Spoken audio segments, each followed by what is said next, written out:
Nós falamos aqui sobre logotipo um maior que o outro, né? Essa competição que Globo e Manchete tiveram nos anos 80 e pela transmissão do Carnaval especificamente.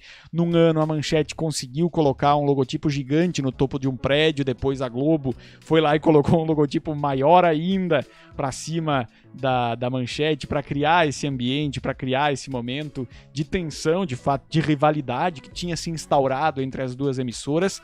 Mas não foi a primeira vez que esse tipo de rivalidade aconteceu, e o que eu vou contar agora, muita gente acompanhou, eu me lembro de ter visto isso ao vivo, ter achado bizarríssimo como criança que nasceu nos anos 90, né, ter esse momento de ver a Globo passando por uma situação dessas, que era algo raríssimo nessa época na televisão brasileira. A gente tinha, sem sombra de dúvida, a Globo reinando soberana e com muita tranquilidade dentro da televisão aberta brasileira. E foi um momento muito diferente, foi um momento completamente diferente dessa transição entre Globo e SBT. Perdão, agora vamos voltar com a nossa câmera por aqui, agora sim.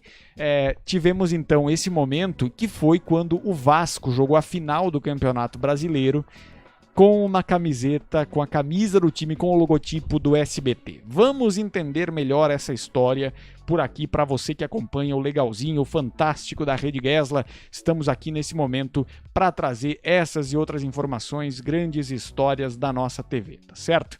Vamos lá então. Essa é uma imagem que ficou eternizada, né? Romário com a camisa 11 do Vasco sendo transmitido na Globo com a camisa do SBT, né? Com o logotipo do SBT gigante dentro da tela. E aí acho que fica essa grande questão, né? Como é que isso aconteceu? Temos aqui a matéria do site Show de Camisas, em que a gente tem essa história, o dia em que o Vasco estampou o SBT em sua camisa. Desde o início, o Campeonato Brasileiro do ano 2000, e me recordo muito disso, se não me falha a memória, ele tinha como nome Taça João Avelange, neste ano especificamente. Aí.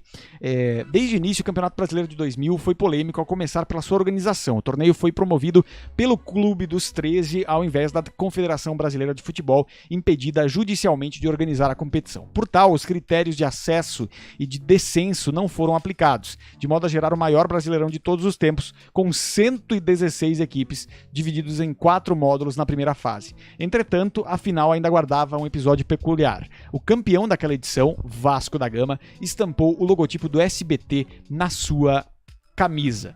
Comandado pelo atacante Romário nessa época, né? O clube também tinha o Eurico Miranda como principal figura, né? Uma figura folclórica da história do futebol brasileiro, mas nós tínhamos ali também Juninho Paulista jogando pelo Vasco nessa época e tudo mais, e o clube carioca, até então tricampeão brasileiro, chegava a mais uma final de campeonato brasileiro para encarar a jovem equipe do Azarão São Caetano, uma equipe muito que ascendeu muito rapidamente lá nos anos 2000, fundado em 89, que eliminara clubes como Fluminense, Palmeiras e Grêmio. A partida de ida da decisão, realizada no dia 27 de novembro de 2000, no Palestra Itália, com mando da equipe paulista, terminou empatada em 1-1, resultado que deixava a definição para o dia 30 de dezembro de 2000, no estádio São Januário. O jogo de volta parecia tranquilo até que um acontecimento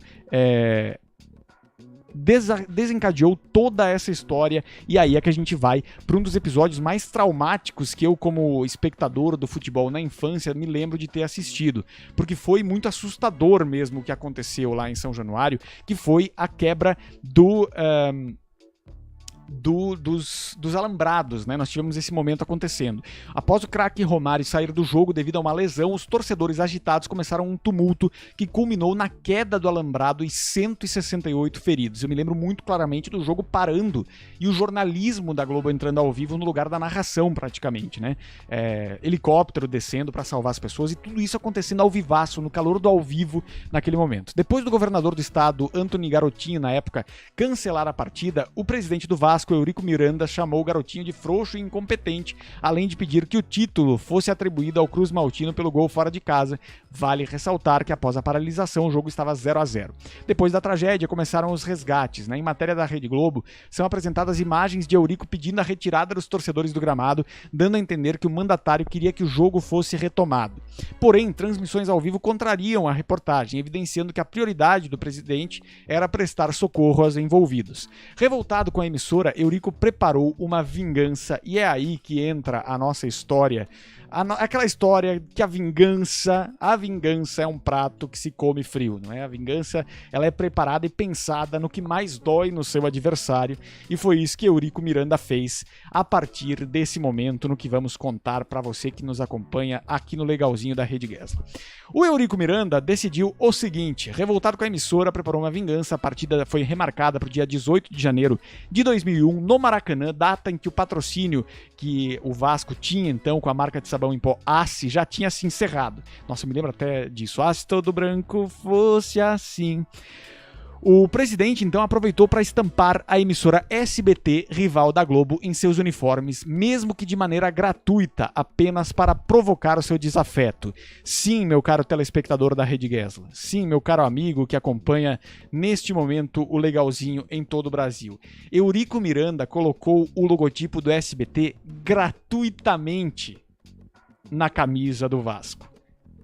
Fernando Pelégio, na época, que era diretor de programação do SBT, não sabia que o Vasco estava com a marca estampada na camisa desse título brasileiro. Ou seja, todo mundo ficou sabendo na hora da transmissão, na hora que a Globo transmitia naquele momento, né? Vasco e São Caetano pela final do Brasileiro de 2001, com, portanto, o logotipo gigantesco nessa camiseta do Vasco, na frente e atrás, né? Então não tinha como a Globo tentar fazer qualquer coisa.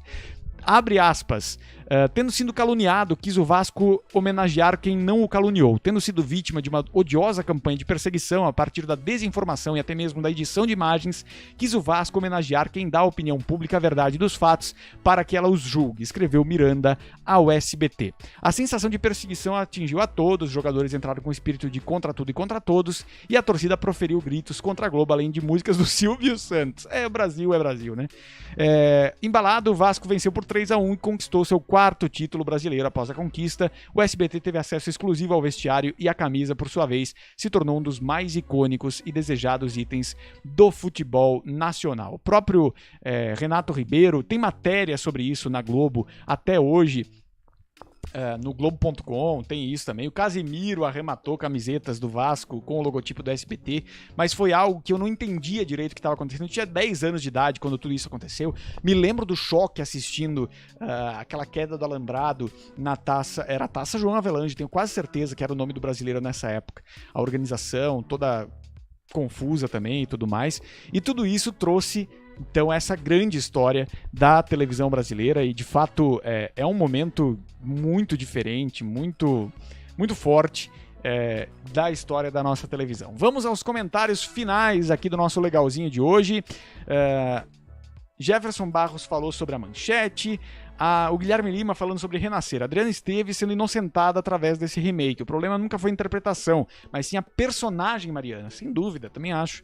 Sem contar o machismo da época da imprensa. Com certeza, com certeza. Até hoje, o que a gente percebe da Mariana? O que eu percebo da Mariana olhando essa personagem nesse momento? É uma personagem ardilosa. Uma personagem que seduz para se vingar e acaba se apaixonando. Simples assim. Simples assim. Então não tem muita coisa nesse sentido com a Adriana Esteves. Binho tá conosco do Meu Job Digital, boa noite, obrigado pela companhia. Guilherme Lima dizendo que a atriz que fez a Buba em 93 foi a Maria Luísa Mendonça, verdade. Ao invés do termo hermafrodita, o termo utilizado é pessoa intersexo hoje em dia, né? Isso aí.